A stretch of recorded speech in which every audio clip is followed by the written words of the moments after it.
নমস্কার বন্ধুরা, কিচেন ক্রাভিংসে আরও একটি নতুন এপিসোডে সবাইকে স্বাগত জানিয়ে আবারও হাজির হয়ে গেছে একটা শীতের স্পেশাল রেসিপি নিয়ে। সেটা হলো খিরসা সহ পাটিসাপটার রেসিপি নিয়ে। নারকলের পুর বানানোর ঝামেলা ছাড়াই বাড়িতে খুব সহজেই খিরসা বানিয়ে পাটিসাপটার রেসিপি আমি তোমাদের সাথে শেয়ার করলাম। আশা করছি রেসিপিটি সকলের ভালো লাগবে। ভালো লাগলে লাইক কমেন্ট শেয়ার করার অনুরোধ থাকলো। পাশে থাকা বেল আইকনটি প্রেস করে সঙ্গে থাকবে নেক্সট রেসিপি দেখার জন্য। আর ভিডিওটি স্কিপ না করে পুরোটি দেখার অনুরোধ থাকলো। আর ভিডিওটি লাইক দিয়ে দেখা শুরু করো বন্ধুরা। আর যারা আমার সঙ্গে আছো তাদেরকে অসংখ্য ধন্যবাদ, আর নতুন বন্ধুদের সাথে থাকার আমন্ত্রণ জানালাম। তাহলে দেখে নেওয়া যাক আজকের রেসিপি।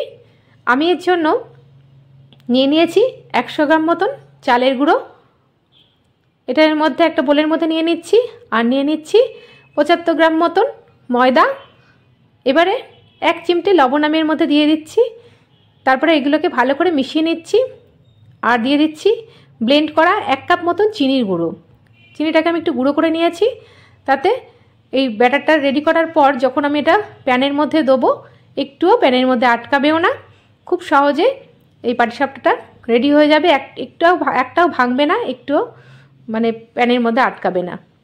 তাহলে দেখতে থাকো। আমি দেখো ব্যাটারটাকে রেডি করে নিয়েছি। ব্যাটারটা খুব ঘনও হবে না, আবার খুব পাতলাও হবে না, ঠিক এরকম একটা থিকনেস আসবে। দেখো, দেখতেই পাচ্ছ। আমি এটাকে 20 থেকে 25 মিনিট আমি এটা রেস্টে রেখে দেবো। এবারে আমি ক্ষীরটা বানিয়ে তোমাদের দেখাচ্ছি। খিরসাটা আমি এর জন্য 750 গ্রাম মতন দুধ, 750 ml মতন দুধ আমি এর মধ্যে জাল দিয়ে নিচ্ছি। দেখো, দুধটাকে আমি খুব ভালো করে জাল দিয়ে নেবো।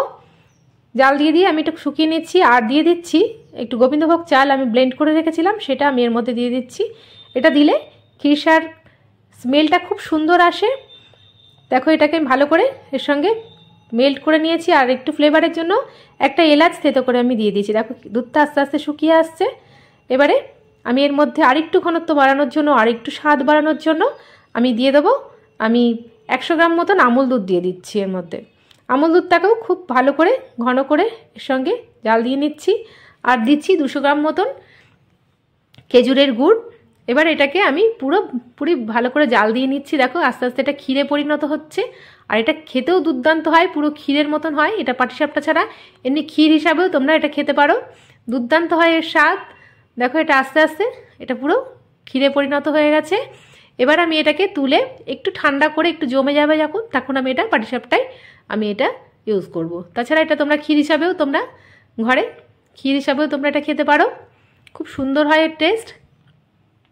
নারকোল কুড়িয়ে ক্ষীর বানানোর ঝামেলা ছাড়াই, ভেতরের পুরটা বানানোর ঝামেলা ছাড়াই এইভাবে খুব সহজেই খিরসা বানানোর রেসিপি তোমাদের সাথে আমি শেয়ার করলাম। এবারে দেখো, 20 থেকে 25 মিনিট পর আমি এটাকে এবার পাটিসাপটাগুলো রেডি করব। আমি একটা চাটু বসিয়ে দিয়েছি এর মধ্যে। এবারে আমি একটুখানি সামান্য রিফাইন অয়েল আমি এর সঙ্গে তেল ব্রাশ করে নিচ্ছি। তেলটাকে ভালোভাবে ব্রাশ করে নিলাম। এবারে আমি 1 হাতা ব্যাটার আমি এর মধ্যে দিয়ে দেবো। চাটুটা গরম হলে এবার আমি ব্যাটারটা দিয়ে এবার হাতা দিয়ে আস্তে আস্তে আমি গোল গোল করে ঘুরিয়ে দিচ্ছি, খুব আলতোভাবে, খুব বেশি চাপলে হবে না। দেখো, লো টু মিডিয়াম ফ্লেমে আমি এটা করছি। আর এই খিরসাটাকে আমি এর মধ্যে দিয়ে দিচ্ছি। খিরসাটা যেহেতু আমার অনেকটাই ছিল, আমি একটু বেশি বেশি করেই পুরটা দিচ্ছি। এতে খেতেও খুব ভালো লাগে, একদম মুখের মধ্যে পুরোটাই ক্ষীরে ভর্তি থাকে, ভরপুর, দুর্দান্ত স্বাদ হয়। এবার দেখো, আমি আস্তে আস্তে হাত দিয়েই আমি দেখো উল্টে নিচ্ছি। খুব সহজে হাত দিয়েই দেখো উল্টে যাচ্ছে। একটু এক ফোঁটাও দেখো চাটুর সাথে লাগলো না। খুব সহজেই একদম রেডি হয়ে গেল পাটিসাপটা। দেখো, আমি তুলে নিলাম একটা প্লেটের মধ্যে। পরেরগুলো আমি একইভাবে তোমাদের করে দেখাচ্ছি। আর একটা দেখো, আমি একটা টিস্যু পেপার দিয়ে এবার আমি তেলটাকে করে নিচ্ছি পুরো। আর 1 হাতা ব্যাটার আমি দিয়ে দেখো আমি গোল গোল করে ঘুরিয়ে নিচ্ছি। একইভাবে আমি এটাও তোমাদের করে দেখালাম। দেখবে এটাও একটুও ভাঙবে না। খিরসাটা আমি দিয়ে দিচ্ছি এর মধ্যে। আমি একটু বেশি বেশি বানিয়েছিলাম ক্ষীরটা, তার জন্য আমি একটু বেশি বেশি করেই পুরটা দিলাম। তোমরা চাইলে এতটা নাও দিতে পারো। দেখো, খুব সহজেই দেখো ফোল্ড হয়ে গেল।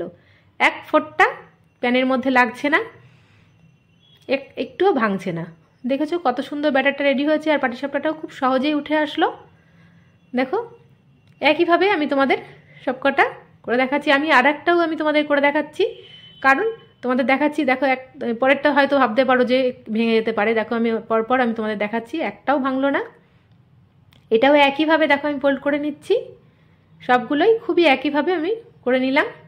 দেখো এপিট করে আমি একটু ফ্রাই করে নিচ্ছি, একটুও কাঁচা থাকবে না ভেতরে। দুর্দান্ত হয় স্বাদ। আর এই খিরসা সহ তোমাদের পাটিসাপটার রেসিপি আমি তোমাদের সাথে শেয়ার করলাম। তোমরা অবশ্যই একবার এইভাবে নারকলের পুর ছাড়া এইভাবে বাড়িতে খিরসা বানিয়ে পাটিসাপটা রেডি করবে। দুর্দান্ত হয় স্বাদ, একদম স্বাদ মুখে লেগে থাকবে। আশা করছি রেসিপিটি তোমাদের ভালো লেগেছে, তোমরা অবশ্যই একবার ট্রাই করবে। ভালো লাগলে লাইক কমেন্ট শেয়ার করার অনুরোধ থাকলো। আজকের মতন এইটুকুনি, আবার আসবো নতুন নতুন রেসিপি নিয়ে। ধন্যবাদ।